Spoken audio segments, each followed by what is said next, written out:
Okay.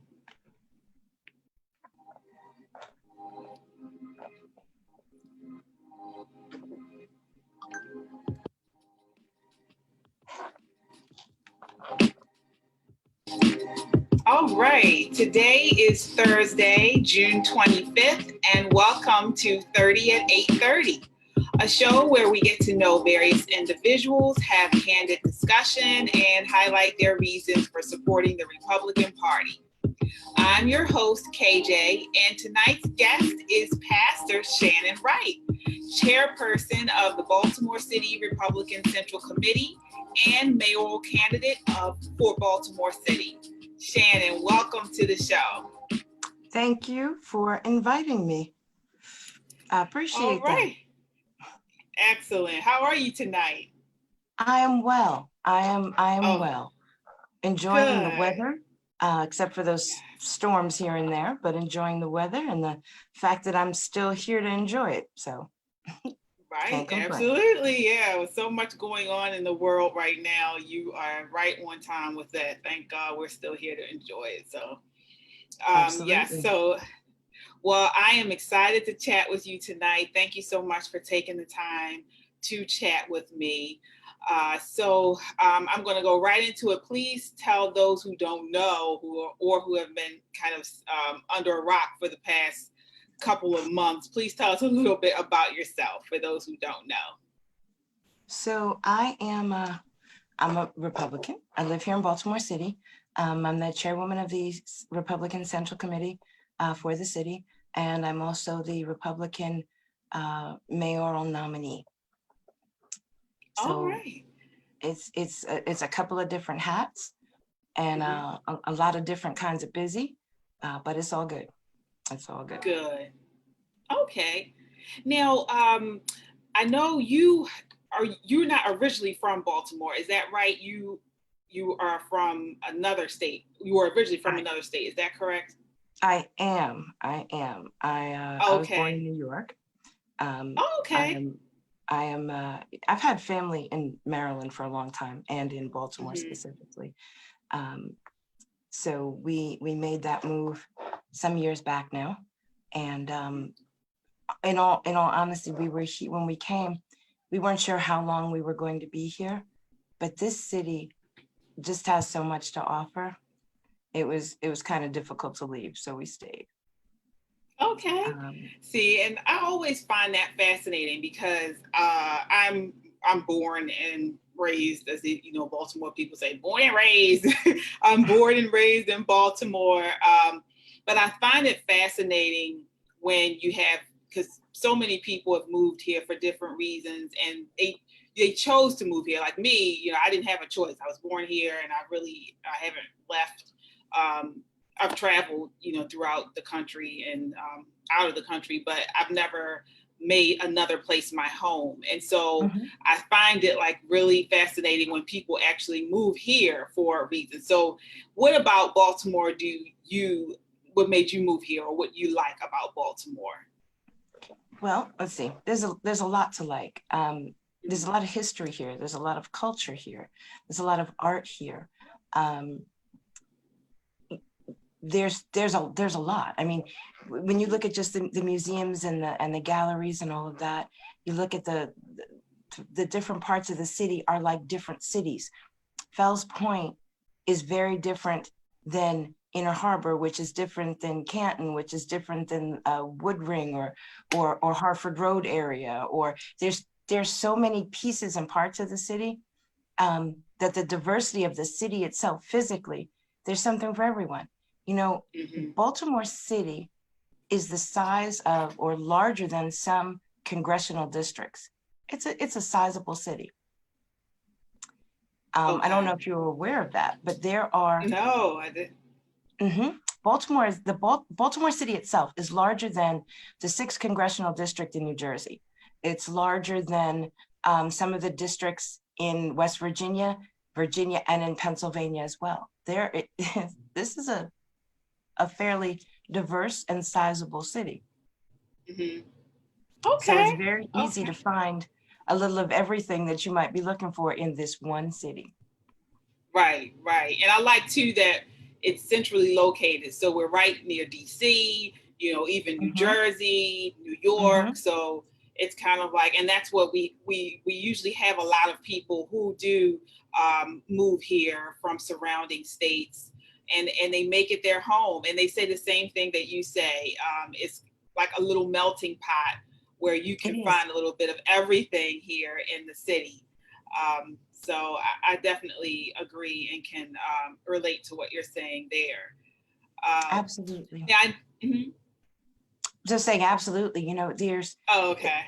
there's just a lot of diversity here between the, as I said, the different parts of the city and the different facets of the city. You can find some of the best food here, some of the best restaurants here, some of the best shopping here. I mean, Mhm. you really can find something for everyone here in the city. Absolutely. And so I know you had mentioned before that you dibble and dabble in cooking, you know, as a pastime, you do a lot of cooking. Is there one specific dish that you found in Baltimore that you love, you can't live without, and you feel like Baltimore is like, we do it well, you know? Well, I mean, come on. Now, there are some folks that'll say my answer is because I wasn't born and raised here. And granted, that's people are entitled to their opinion. But I made it my mission to try and test out and find where is the best crab cake in Baltimore. Oh, Because yeah. Baltimore does crab cakes well, but you got to find the best one. So I've made it my Right. mission to be able to test them all, to be able to say definitively which is the best. Okay. Okay. And that's not something from, you know, people don't, because I do the same thing. Like I'm actually still looking for the best crab cake. And I love food. And Mm-hmm. so, and I'm a picky eater when not so much picky, but I just love good food. And Mm-hmm. so I have a couple of favorite crab cake spots. I live down here in Canton. So we go to Claddog Pub. They have a really good crab cake there. And then, do you have any spots that you frequent? Valentino's on Harford Road. Oh yeah, They Valentino. have, yeah, they've got one of the best crab cakes around that I've found. Okay, okay, okay. Well, good to know. I haven't been to Valentino's in a long time, so I have to go Oh, back out there and try it. you But got to try the yes, crab cake. Mm-hmm. yes. All right. Well, next we'll move into our get to know you segment. So it's a fun segment, fun game segment that we use to kind of get to know the guest. So basically, what I'll do is I'll have you pick a number from 1 to 20. Each number corresponds to a question.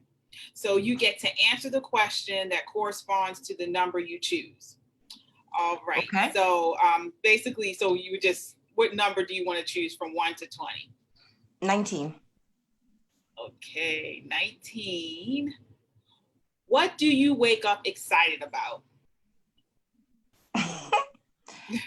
This is going to sound really corny.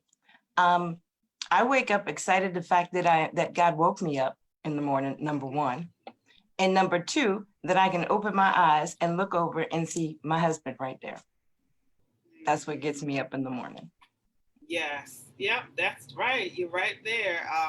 I know my aunt had taken me on vacation once over in summer to Newport, and Mm-hmm. and this was my first time staying with her, and I remember every day we would get up, and she would say, she said, the first time she was like, oh, she's like, who woke you up this morning? I was like, oh, nothing. I just got up. She's like, God woke you up, girl. Mm-hmm. Don't you So she forget always, it. I know, and I still don't forget it to this day. That was many, many, many years ago. So I Absolutely. can attest to what you're saying there.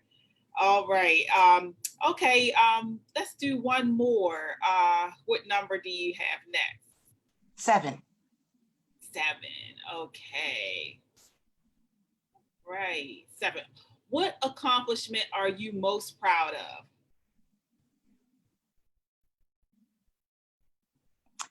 Being a grandma, Oh. and I say that because for those of you that are watching that have young children, you'll be able to appreciate this in about 10, 15 years. When our kids were little, we were their heroes. When they got into their teenage years, we became dumb as a bag of rocks and didn't know anything because their friends knew everything. When they had kids, we became not only heroes, but the smartest people on the planet that they gave the biggest apologies to and said, I understand now, and I'm sorry. Okay, yes, I agree. Oh, wow. Okay. All right, so thank you for that. So next we will move into my segment of let's talk about why are you Republican? So first, let me start by asking, have you always had a conservative viewpoint on policy? And if not, when did you move towards that spectrum? So apparently I had a conservative view on policy and politics before I even realized it. Okay. I was talking politics with someone who I knew was a conservative, and he said to me, he said, you know, you're conservative. And I said, stop saying that. Someone will hear you. It was kind of funny. So he said, no, seriously, the views that you have are really more conservative than you realize. And when I finally realized that I didn't belong in the Democrat Party, that just wasn't where my values were and where I was comfortable, I became an independent first, because everyone in my family was a Democrat, and it was kind of a prerequisite to be a Democrat. So it was a bit of an issue for folk, specifically my mother. So I moved to independent for a while to try and give her some time to adjust and understand and not be so upset. And then I went on and said, well, you know what? I'm grown. I'm not going to get any growner. So I'm just going to go ahead and do what I know is right for me. And I switched to the Republican Party. Okay. It was a hard switch, though. Yeah, that's what I was going to ask you. Do you recall was there an actual issue or moment where you just said, it's time for me to switch, no longer independent, I'm going to switch to the Republican Party? Do you recall that moment or Yeah, issue? I do. So we were homeschooling our kids, and our oldest son, we were doing a history lesson, and we were talking about Frederick Douglass and Martin Luther King and some other folks. And our oldest son said, well, if you really feel that way about these folk and you agree with what they're saying, why aren't you a Republican? And my mother was there. And I knew one of the main reasons I had not made that switch was because of my mother. And I said, because I still like the idea of your grandmother speaking to me. And my mother just looked at me and kind of tilted her head a little bit. And I just tried to change the subject and let it go. But I got to a point where I was like, okay, if I'm teaching my kids to stand up for what they believe in, then I need to lead by example, not just by what I tell them, not do as I say, but do as I do. So I need to do that. I need to show them that. So it was time to do that. That was it. It was a bumpy road, though. Mm-hmm. Yeah, that's what I find too. And especially when you brought up a really good point when you're speaking with children, because one thing about kids, especially I would say from the age of about 6 to I'd say 12, they keep you honest and they challenge you. They don't even know that they're challenging you, but they make you can't just tell them something. It's the why. Well, why are you doing this? Or why are you doing that? And you better have a good answer, because the whys will keep coming until you are blue in the face. Right. So you really, with kids, you really, once they're at the age where they understand things and they are able to process what it is that you say and how you tell them things, they will keep that little in music, the metronome, the tick tocks back and forth, it keeps you balanced. You better know it. And then as far as being a Black woman, Am I? we all know stereotypes, right? That demographic is not normally, or at least what the media tells us, that we're not normally conservative, not normally Republican. So how do you speak to that as far as when you talk to other family members, even your mother to this day? I mean, is she still, question you about that? Well, my mom actually passed some years Okay. back now. Okay. But I'm sorry before to hear that, that. no, it's been a little bit of time, and before she passed, she understood, and as she put it, she forgave me for becoming a Republican. And I said, if you stick around a little bit longer, you're gonna be one too. So we would go back and forth with that, but it's a journey. For me, it was the financial side, the fiscal accountability was one thing, but I really could not agree with a lot of the social issues. And I know that, the stereotype is Black women, especially in the city, are not Republican. But I know this, a lot of my church-going folk and friends are more conservative, regardless of what color you are, more conservative. Your value set is different. And I'm not judging anybody that's not a Republican, that to each his own. I'm talking about for me, I have certain values that I need to be true to, and that's what I'm going to do. And for me, I find that more akin in the Republican Party. I had an opportunity in 2016 or 2017. I think it was either the end of 2016 or the beginning of 2017. I was doing a segment on the Roland Martin show, and Tom Perez had just become chair of the DNC, and he was on the show as well. And it was around the time where he said something to the effect of, if you don't support abortion, you don't belong in our party. And I was like, well, if I hadn't already made that decision, you just made it for me. Because how are you going to tell me if I don't support something you support that you can't even really support, that if I don't, then I don't belong? Well, goodbye. That was one of those boy bye moments on national TV. It was quite an experience. That was my first opportunity to meet him and speak with him. And then he started talking about, well, you can't be so closed-minded, and that's what's wrong with you conservatives. You're so closed-minded, and then he quoted me Martin Luther King. And I said, you realize that you, as the new chair of the DNC, are sitting here quoting to me, a Black Republican woman, Martin Luther King. And he said, well, yeah, but you get what I'm saying. I was like, yeah, I get what you're saying. All right. Right. I get what you're saying. All right. Yeah. And you brought up a really good point, because that's something that bothered me. I too used to be a Democrat. And so just especially within the last, I'd say, about 8 years, I'd say 4 to 8 years, it's become this, if you are, if you aren't pro choice, you don't belong here. And even Christianity. I mean, how do you feel about that as far as religion? And it does come off sometimes that it feels like there is a bullying behind that. Just with being Christian, you're looked upon as closed-minded, or how do you feel about that? Do you feel with that as far as the Democrats? So I can't change what people want to think. That is certainly their prerogative. The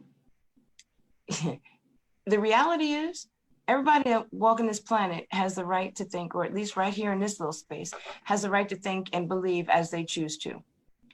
When they no longer continue to exist in this plane, and they get to wherever they're going and meet whoever they meet on that side, they're gonna have to atone for and deal with their thoughts and their actions and their deeds. My job is to make sure that the things I do during the day don't keep me up at night or stop my end goal when I leave here.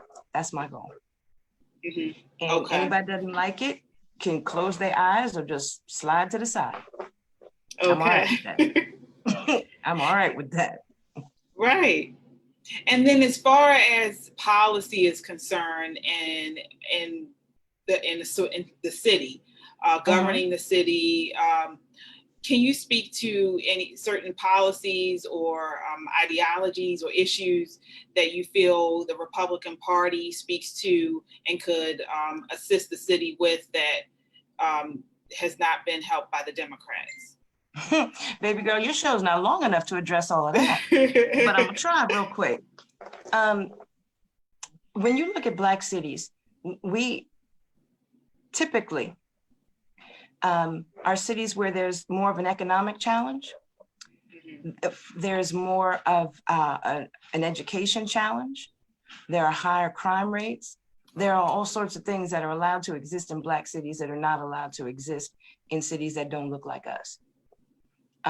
Unfortunately, or fortunately, many of those cities that are finding themselves in a situation where they are a gnat's hair away from receivership, and some that have gone into receivership, have been cities filled with folk that look like us and led by folk that look like us, but they don't think like us. And their policies, they have led their people astray. They have, what was that phrase? Been hoodwinked, bamboozled, and led astray? Okay. Education, let's start there. The Baltimore City Board of Education gets more money per student per year than a lot of private schools in tuition. Wow. Okay. Now, private schools in tuition, being that you get what you pay for, you expect that your child is actually getting an education, but here in the city, it don't happen like that. Because your taxes go to the school gets it. You still got buildings with no heat in the winter, no cooling in the summer, with more four-legged pets than a little bit, and with water fountains that are taped up because there's so much lead in the pipes and has been for so long that they can't drink the water in the buildings. Now, that to me seems like a problem that we can only blame the party that has been in control. In Baltimore City, the last mayor, the Republican mayor that left office in 1967, the year I was born. So any policy that this city is suffering from, whether it's education and the decline of it, whether it's crime and the rise of it, whether it's quality of life and the plummeting of that level, the only party you can blame is the Democrats, because they have been in control of City Hall since 1967. So folks need to understand that, let that marinate for a minute. When you want to be all have your feelings all hurt and be all mad at Republicans didn't do this here in the city. We ain't had no part of it. We weren't elected for a long, long time now. So when you look at crime and you look at the policing, and you feel that sometimes it's over policing like O'Malley did, or under policing like that's been going on for the last several commissioners, again, it's leadership that has been on the other side of the aisle, all of it. When you look at the plummeting test scores, there are 24 schools in the state of Maryland that made the list of the lowest performing schools in the country. Half, 12 of them are in Baltimore City. How are we allowing that? How are we allowing that? So, yeah. You know, every policy that you look at, I think could be improved and bettered for the people in the city with a more Republican flavor to it. For example, last year, we were pushing for a piece of legislation to be able to allow the school safety officers to be able to carry a weapon. Now, true story. We were pushing for this legislation. Now, some people may say, oh, the horror. Why would you want to have guns in school? Now, I know some folks are going to get upset with me for this one. And quite frankly, if you put the emotion up out of it and just listen to the fact for a minute, you'll be all right. Here's the reality. The school safety officers are all police academy trained. They are trained to use a weapon, okay? We live in an age right now, as everybody says on every network, of unprecedented times. And I'd rather prevent rather than cure.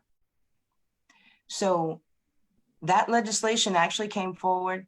One of the folks that was championing it, wow, I can't even speak now, was a part of the Baltimore delegation. And the legislation got defeated. The week after it got defeated, there was a shooting at one of the high schools here in the city. Now, had that safety officer been allowed to use his weapon. Now they're allowed to have them, but they're forced to keep them in a locked box. So when a situation happens, the early response is the best response to de-escalate the situation. But when you got to go back to where the lockbox is, get the key, unlock it, get it out, you losing precious time. And when you're talking about precious time that you could be protecting the children in that school, that to me is unacceptable. That's one piece of legislation that we were actually actively fighting for. And there are several others. You look at the reform for campaign finance. We looked at public funding for campaign finance. There are a lot of jurisdictions in Maryland where they allow public finance, and people say, well, what does that mean? What it means is this. Baltimore seems to be that new school, old school, coming up with new ways of corruption and getting the money and hiding the money and getting money from places where they ought not be getting money. And this would have taken care of that, because it would have put a max cap on the contributions that you could get from an individual. It would have entitled you to matching funds, and it would have made sure that it was small dollar donations as opposed to corporate ownership of down to your soul when you accept that check. There has not been one administration in the last 5 that has not had an issue where they accepted money from someone that had at least one, if not multiple, contracts with the city. Now, our current city council president fought. He fought for the people to get his ethics reform in, and then didn't put a doggone dollar in the budget to give it any teeth to do anything. Now, the kind of hypocrisy that we find in leadership here, what we call leadership here in Baltimore, again, is one-sided from one party. The argument for a long time had been that to have power, you have to have a seat at the table, and the table was the Democrat side of things. But y'all need to understand, true power doesn't come from a seat at the table. True power comes from a seat at all the tables. That voice, our voice, needs to be in every room, at every table, bringing back all the resources. We have allowed the people that call themselves leaders in this city to keep us in a mindset and a place where we're fighting over the crumbs that fall off the table instead of having a seat at the table or building the table and making our own. And until that mindset changes, we're not going to have different. We'll have new faces, we'll have new names, but we won't have different. This city needs a complete overhaul in leadership. Right. Well, you said it right there in a nutshell. And that pretty much answers my question. Why are you Republican?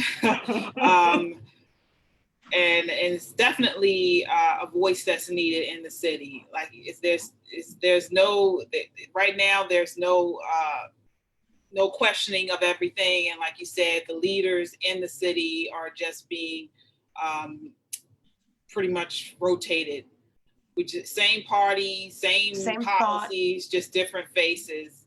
Absolutely. Yeah. The gentleman that is my opponent going into the general for mayor of Baltimore, born and raised in Baltimore, went to school, worked in City Hall as an intern, worked in City Hall for a council person, became a council person, is now council president. In order to be able to fix the type of problems and the magnitude of the problems that we see here in Baltimore City, you have to have a more well-rounded expertise to be able to draw from. I have had the opportunity to work with nonprofit organizations and community groups in several states.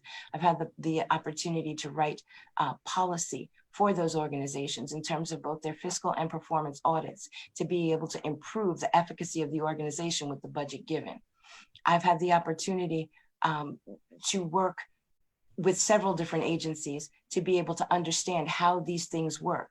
We've had leadership in this city that stays in a bubble. They talk to themselves about what they want to talk about, do not look outside the bubble or the dome, and then wonder why the answer does not present itself in a nice, neat, wrapped up little package. Well, in this cycle it has, and it's not my opponent. All right. Well, that does it right there. Pastor Wright, if you could just tell us how people can connect with you that would be great, because I know people want to know where they can find you and where they can connect with you for more information. You can find me at through our website, which is wrightforbaltimore.com, or on Facebook, Wright for Baltimore on Facebook, or you can go to baltimorecity2020.com and find out about my campaign and all the other really great campaigns going on in the city this election cycle. All right. Well, that wraps it up for us. Another episode of 30 at 8:30. Like, share, and leave a comment on the Baltimore City GOP Facebook page. We'd love to get your feedback. To support this show and other events, head over to www.baltimorecitygop.org and donate. We appreciate every contribution. Again, that's www.baltimorecitygop.org. Lastly, why are you a Republican? If you'd like to share your thoughts and why you support conservative values and policy, email me, kmckenzie01@gmail.com. I hope to connect with you again next Thursday at the same time. Wishing you warm days and starry nights. Good night.